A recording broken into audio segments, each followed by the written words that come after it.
Estamos de volta, pessoal. Vamos continuar aqui falando sobre Buffer Overflow. O que seria o Buffer Overflow? Ele é uma variação de memória que tira vantagem da falta de validação do comprimento de entrada. No caso aqui, a gente está falando dos dados. O ataque pode resultar em dados extras transbordando aqui entre aspas, a gente vai entender o porquê já já. O buffer de memória atribuído e sobrescrevendo a memória em locais adjacentes. Os dados extras podem ser chamados para a CPU sem nenhuma restrição de segurança. O código shell injetado ou algum código pré-compilado pode assumir privilégios no nível de sistema. E a falta de controle de qualidade na programação e nas validações de entrada podem levar a ataques de buffer overflow. A imagem aqui do lado ajuda a gente a entender um pouquinho como é que seria esse estouro de memória aqui, né? Então a gente tem aqui o espaço de memória, no caso aqui 8 bytes. E aí ele colocou aqui username e o overflow seria que esse 1 e 2. Ah, mas qual que é o problema disso? O problema disso é que se tiver aquela questão do ponteiro ou alguma outra instrução que faça acesso a esse overflow aqui, vai acontecer isso aqui, ó, de poder assumir privilégio no nível do sistema. Esses dados extras podem ir para a CPU sem nenhuma restrição de segurança. Então, assim, esse que é o risco do estouro de buffer. O SO também pode incluir a anti-exploração da memória, para evitar de acessar aqueles dados ali fora do buffer, né? O Data Execution Prevention, o DEP, bloqueia a execução de código armazenado em áreas da memória designadas como áreas somente de leitura.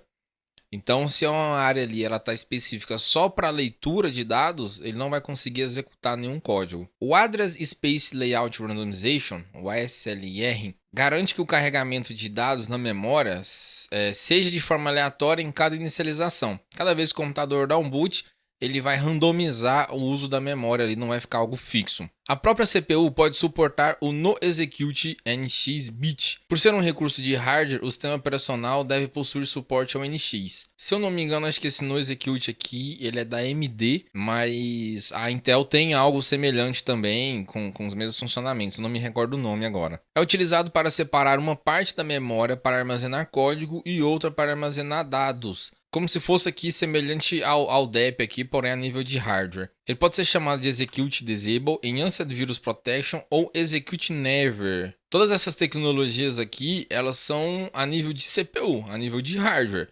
Mas o sistema operacional tendo suporte a isso, isso pode funcionar perfeitamente. Muitas das funções em C++ são ilimitadas não possuindo uma função nativa ou limitação de entrada padrão. Aí tem algumas aqui, ó, strcat, strcopy, scpy aqui, sprintf, vsprint, memcopy, bcopy, getwd, scanf, gets.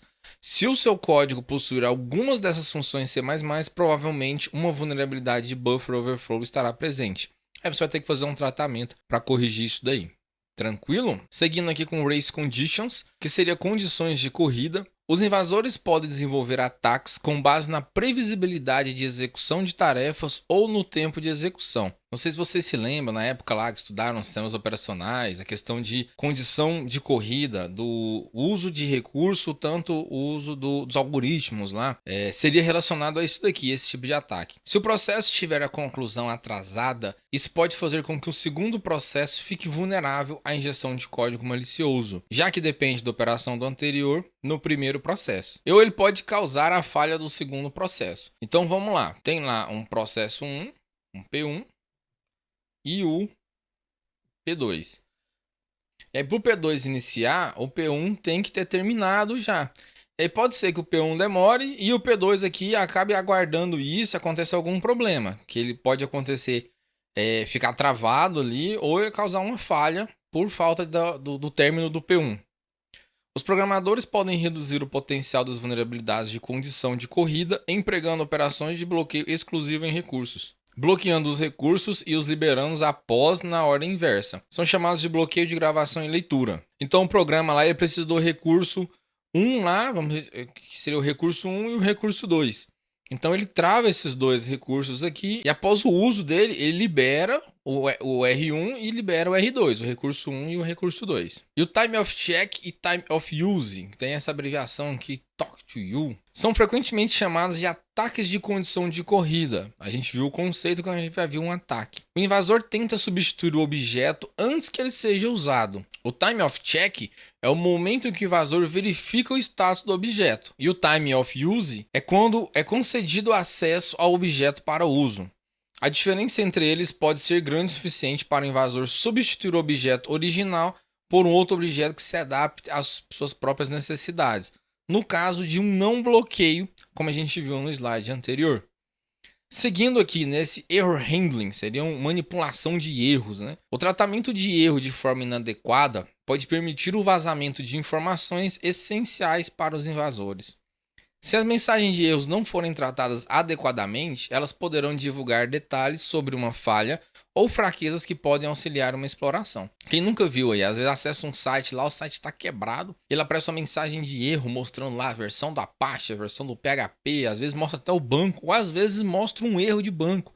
Retorna uma query lá que quebrou e dá a consulta na tela, retorna a consulta na tela. Uma mensagem genérica de erro pode evitar possíveis vazamentos de informações, porém todos os erros devem ser coletados em um sistema de logs. Muito importante isso aqui, ó. Não é porque o erro não vai ser mostrado, ele não deve ser mostrado para o usuário, que você não vai olhar isso e nem vai registrar isso. É justamente o que traz aqui na próxima linha. Você tem que registrar isso tudo, mas não tem que divulgar para o usuário. Só mostra lá para o usuário. Um erro aconteceu um erro e tal, desculpe, enfim. Mas internamente isso tem que ser tratado. Um mecanismo para lidar com erros e suportado por várias linguagens é o try-catch, uma instrução de bloco utilizada para colocar o código que pode resultar em erro no try e o código que será executado em caso de erro no catch. Ele é um bloco semelhante ao if then else, porém mais voltado para tratamento de erros. Não sei se vocês conhecem essa estrutura aqui. Se então faça tal coisa, é mais ou menos isso aqui, o try-catch. Tente fazer tal coisa que se der o erro ele vai dar tal saída lá. E você consegue fazer esses try-catches aninhados para fazer um tratamento de erro bem bacana mesmo. Vamos falar aqui sobre improper input handling, que seria uma manipulação errada, né, imprópria de entrada. O que seria isso? É quando um aplicativo é projetado para aceitar qualquer dado enviado como entrada sem validação ou sanitização. A gente lê isso daqui, a gente até acha engraçado, né? Ele é projetado para aceitar. Não é bem projetado para aceitar. Ele é projetado para não fazer, né? Não faz uma validação nem uma sanitização. Não é que às vezes o desenvolvedor faça isso de forma proposital. Ou não, né? Vai saber. Esse tipo de design, Extreme Go Horse, coloquei aqui, isso aqui é um adendo do autor, tá? Pesquisem sobre isso aqui. Quem não conhece, isso aqui é uma metodologia de desenvolvimento muito top. Pode levar uma ampla gama de explorações, ataques de injeção, buffer overflow, privilege escalation e relacionados aí. Existem 3 formas principais de filtragem de entrada: verificar o comprimento dos dados, filtrar por padrões de malware e escape de metacaracteres, que a gente já viu sobre isso daqui, né? A validação de entrada, também conhecida como sanitização de entrada, que a gente já falou bastante, né, nos outros slides, é um detalhe de programação defensiva com o objetivo de evitar vários tipos de ataques focados em entrada de dados. É muito engraçado que às vezes a gente fala com desenvolvedores, acontecem umas coisas bem engraçadas, né? Senta que lá vem a história. Uma certa vez, falando com um desenvolvedor, eu comentei, né? Tem que fazer um bloqueio aqui, um campo lá, ele permitia, era o nome de usuário, era um campo lá que era o nome de pessoa, e aí veio lá do cliente lá que ele tinha que acertar caractere. Pois bem, pelo menos eu desconheço algum nome de pessoa que tenha número, né? Mas enfim. Aí o tipo que ele usou lá foi um tipo caractere, o caractere aceita número. Eu até perguntei pra ele, se for no banco, alguém colocar, sei lá, um Silva 123, sei lá, o pessoal do banco se vira pra tratar isso lá. Eu não vou esquentar com isso aqui não. Aí, beleza. Aí depois de um tempo, o cliente falou o seguinte, ó, nosso programa ele vai precisar enviar dados para tal lugar, e esse lugar não aceita cedilha nem acentos. E o sistema nosso está aceitando isso. E aí o desenvolvedor foi lá, fez uma consulta no banco. Não, o banco não tá retornando isso não. Ele, não, mas tá aceitando digitar. Ele, não, tranquilo, tá aceitando digitar, mas quando clica no enviar lá, ele não salva isso no banco. Ele ignora, tira lá o cedilha, coloca um C normal. Se tiver um A com tio, ele tira o tio, coloca o A, enfim. Não tá sendo tratado. E aí, veja bem, eu na parte de segurança lá fui fazer uns testes para ver onde que estava sendo removido, já que no front-end estava aceitando essas entradas. A sanitização estava sendo feita só no banco. Então, o front-end aceitava lá o cedilha, o A com o tio, passava para o back-end também aceitava. Quando chegava no banco, montava a carry era montada com isso. Quando chegava no banco, na hora do insert, o banco removia isso. Porque tinha uma trigger lá no banco para poder remover. E aí quando voltava, ele voltava já limpo, né? A consulta, porque não tinha... Foi salvo no banco, sem lá os acentos, cedilha. Então ele voltava já tranquilo. E aí, trocando ideia com o desenvolvedor, cara, mas você tinha que fazer uma sanitização e um tratamento de entrada. Não, mas não tá sendo salvo, pra que eu vou ficar quebrando cabeça com isso? Então você olha a mentalidade do desenvolvedor.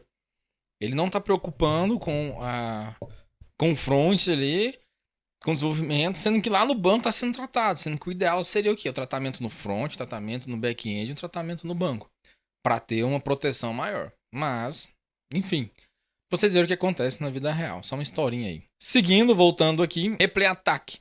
O invasor captura dados de uma sessão de comunicação para um ataque posterior.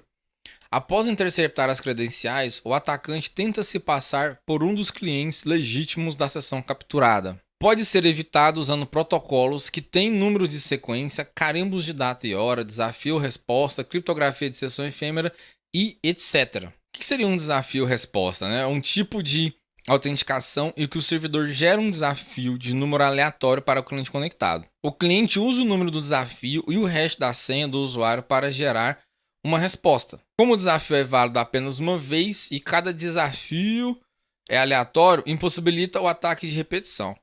Se eu não me engano, eu acho que esse desafio-resposta aqui, um Google Authenticator da vida, ele se encaixaria nesse conceito aqui. Porque ele gera um número lá, como se fosse um token, para você fazer o login ali junto com a senha. Chave de sessão efêmera é o termo para o uso de diffie-Hellman efêmero ou diffie-Hellman efêmero com curvas elípticas, para gerar chaves aleatórias, sem repetição, não reutilizáveis, imprevisíveis e específicas de criptografia simétrica. Isso aqui é um tanto quanto seguro. Session Replays. O que seria isso? Session Replays é uma gravação da visita de um usuário a um site, pode ser uma interação com o Apple Mobile ou usando uma aplicação desktop. Tem como objetivo solucionar problemas e analisar a causa raiz de erros transitórios ou problemas específicos. A sessão capturada pode incluir teclas digitadas, seleções do mouse, prints de tela, logs de console, rede e aplicativos. Também pode ser utilizada para coletar dados sobre a usabilidade de um sistema, assim como o comportamento de um usuário. Pode ser utilizado tanto para o bem quanto para o mal. Uma empresa pode querer fazer um teste de usabilidade de um site, contratar ali, pedir um teste para um grupo específico de pessoas.